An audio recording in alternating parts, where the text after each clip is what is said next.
साईं की बात। बच्चे, तुम्हारा इंतजार खत्म होने वाला है मेरे बच्चे। जिस चीज का तुम बहुत बहुत दिनों से इंतजार कर रहे थे ना, वो चीजें तुम्हारे पास आने वाली है।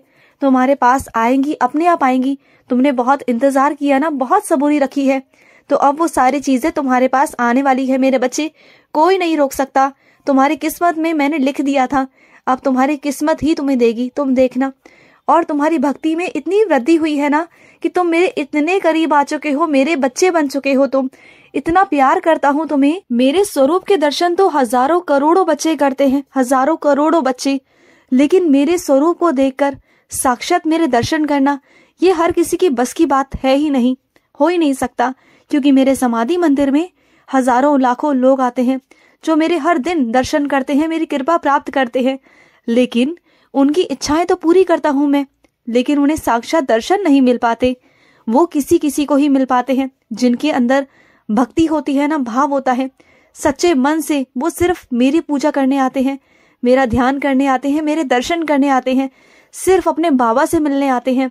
उन्हें मैं साक्षात अपने दर्शन करवाता हूँ, साक्षात बैठ जाता हूँ उनके सामने, और मेरे बच्चों को सिर्फ मैं ही दिखाई देता हूँ और कोई दिखाई नहीं देता। वो और मैं होते हैं, बाकी सबके लिए मैं एक मूर्ति हूँ, महज एक मूर्ति हूँ, एक स्वरूप हूँ, लेकिन उनके लिए उनका साक्षात बाबा है।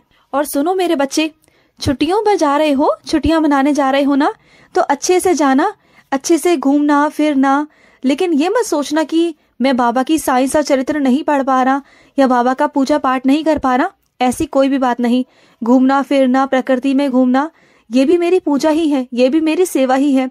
लेकिन घूमते फिरते ना एक काम जरूर करना।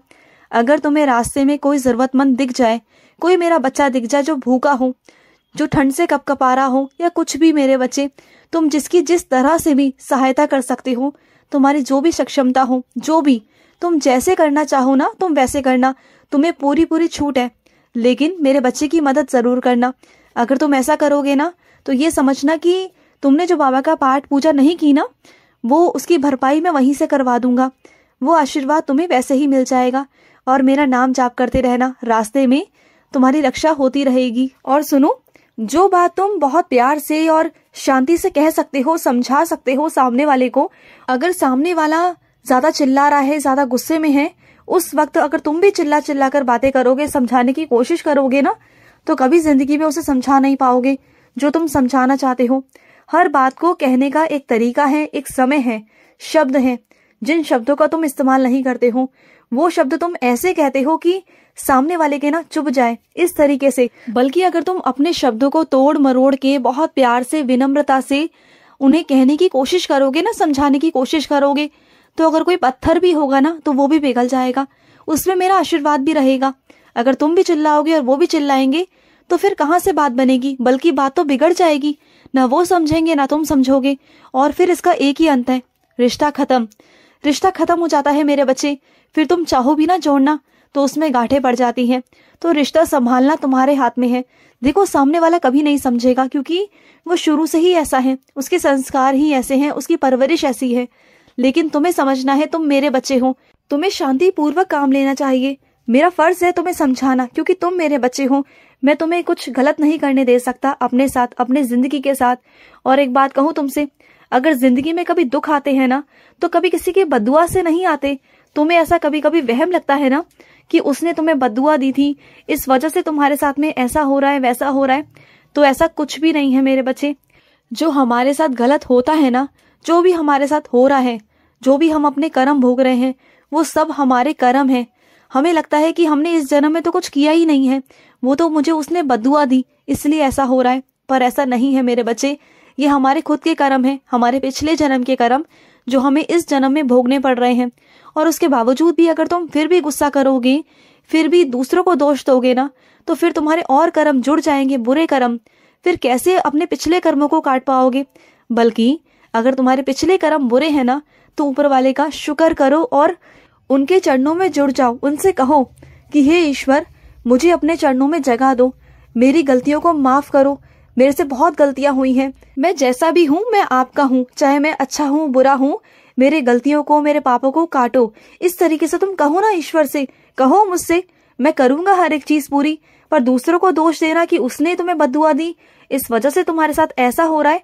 अगर ऐसी बातों को तुम मेरे सामने रखोगे ना तो फिर मैं क्या ही जवाब दूं तुम्हें इस बारे में, क्योंकि तुम इतने समझदार तो हो कि तुम्हें बहुत कुछ ज्ञान है, बहुत सारी चीजों का तुम्हें पता भी है कि मैं तुम्हें बार बार समय समय पर समझाता भी रहता हूँ, संकेत भी देता हूँ, लेकिन उसके बावजूद भी अगर तुम नहीं समझ रहे हो तो इसमें तुम्हारी गलती है, किसी और की नहीं मेरे बच्चे। और सुनो, कोई अगर ऐसा इंसान है जो अपने शरीर से असहाय है, जो बुजुर्ग है मेरे बच्चे, और उसके बच्चे भी उसके पास नहीं रहते, उससे बहुत दूर रहते हैं, उसका करने वाला कोई नहीं। अगर तुम बच्चे होने के नाते, मेरे बच्चे होने के नाते, इंसानियत के नाते अगर तुम उसकी मदद कर देते हो ना, उनके बच्चों की गैर मौजूदगी में अगर उनका साथ देते हो, अगर उन्हें जरूरत है तो उन्हें दवाई दिलवा कर लाते हो, डॉक्टर को दिखवा कर लाते हो, या उनका कोई भी काम करते हो, जो भी उन्हें जरूरत है, जो भी वो चाहते हैं, जो भी वो मांग करते हैं ना इस उम्र में आकर, जबकि उनकी तबीयत ठीक नहीं रहती, ऐसी स्थिति में अगर तुम उनका साथ दे रहे हो ना, उनकी देखभाल कर रहे हो, तुम ज्यादा कुछ उनको दे नहीं रहे, ले नहीं रहे, सिर्फ अपने शरीर से तुम उनकी सहायता कर रहे हो ना, तो इससे बड़ा पुण्य कुछ नहीं मेरे बच्चे। अगर तुम अपनी जिंदगी में, दुनिया में किसी की भी एक इंसान की, या फिर किसी पशु पक्षी की, या फिर किसी की भी सेवा ले लेते हो ना, सिर्फ एक सेवा पूरी जिंदगी, तो तुम्हारी पूरी जिंदगी के किए हुए पाप, पिछले जन्म के किए हुए पाप सब नष्ट हो जाते हैं। ईश्वर तुमसे इतना प्रसन्न हो जाता है, इतना प्रसन्न हो जाता है कि तुम जो नहीं भी है ना वो भी तुम्हें मिल जाता है। और तुम इतना नेक काम कर रहे हो ना मेरे बच्चे, और वो भी सबसे अच्छी बात है कि तुम निस्वार्थ भाव से कर रहे हो, तुम्हारा कोई लालच नहीं, कोई तुम्हारा स्वार्थ नहीं। आजकल की दुनिया में ना ऐसे बच्चे मिलना बहुत बहुत मुश्किल है। तुम्हारे इस भाव को देखकर, तुम्हारे इस प्यार को देखकर ना, सबके प्रति तुम्हारी नजरों को देखकर कि तुम हर किसी में अपने साईं को देखते हो, ये सब देख कर ना तो मेरा भी नतमस्तक होने का दिल करता है तुम्हारे सामने। इतने प्यारे हो तुम, इतने अच्छे हो कि तुम इतने अच्छे हो ना कि मैं जानता हूँ कि वो इंसान जिसकी तुम सहायता कर रहे हो ना, मदद कर रहे हो, एक वक्त वो भी था जिसने तुम्हारे साथ कुछ बुरा करने में कोई कसर नहीं छोड़ी, अहंकार दिखाने में कोई कसर नहीं छोड़ी, यहाँ तक कि तुम्हें हाथ उठाने पर भी कोई कसर नहीं छोड़ी थी उसने। तुम्हारी जिंदगी बर्बाद करने में उसने बहुत किया, तुम्हारे साथ बहुत बुरा किया, लेकिन आज जब उसे जरूरत है तो तुम खड़े हो गए हो। यही तो खूबी होती है मेरे बच्चों में कि उनके साथ कोई कितना भी गलत कर ले, कुछ भी कर ले, लेकिन वो अपने दुश्मनों को ना बदला नहीं लेते, अपने दुश्मनों से कभी बदला नहीं लेते, बल्कि दुश्मनी को मारते हैं, उनकी सहायता कर कर उस दुश्मनी को खत्म करने का अंदर भाव रखते हैं, विश्वास रखते हैं कि मेरा साईं है, मेरा साईं करेगा, वो संभाल लेंगे। सब कुछ मुझ पर छोड़ के उन्हें दिल से माफ कर देते हैं और उनकी सहायता करते हैं। वो ये सोचते हैं उनके कर्म उनके साथ और मेरे कर्म मेरे साथ। कितनी अच्छी सोच है मेरे बच्चे तुम्हारी, कितनी अच्छी सोच है। अगर तुम्हारी तरह मेरे सारे बच्चे बन जाए ना तो ये दुनिया बहुत खूबसूरत हो जाएगी। लेकिन क्या है ना, ये कलयुग का पहर है। कुछ मेरे बच्चे ऐसे हैं कि बस स्वार्थ के बिना तो वो किसी से बात तक नहीं करते। जहाँ स्वार्थ होगा ना उन्हीं से बात करेंगे, उन्हीं से उनका काम निकलता है तो वो कुछ भी करेंगे, और अगर स्वार्थ नहीं निकलता ना तो वो मुड़ के भी नहीं देखते। और सुनो, अगर कुछ बिगड़ा है ना तो समय लगेगा मेरे बच्चे, समय लगेगा, क्योंकि तुमने अपने हाथों से सब कुछ बिगाड़ा था तो समय तो लगेगा ना बनने में। थोड़ा समय दो मुझे भी। अब मुझे पता है कि तुम बैठकर इंतजार कर रहे हो उस सही समय का। बस चिंता मत करो, थोड़े ही दिनों में वो सही समय तुम्हारा आने वाला है। सारी सुख सुविधा तुम्हें मिल जाएंगी, लेकिन जो गलतियां तुमने की थी उसमें तुम्हें बदलाव लाना पड़ेगा। तुम्हें उस गलती का एहसास हुआ है ना, तो बस मेरे बच्चे उन गलतियों को दोबारा से मत दोहराना अपनी जिंदगी में। गलती उसे कहते हैं जो एक या दो बार हो, बार बार हो वो अपराध है मेरे बच्चे, गुनाह है। उस चीज को स्वीकार करो जो तुमने किया और आगे से मत करना, बिल्कुल मत करना। खुश रहो। आज का रात्रि साई संदेश समाप्त हुआ।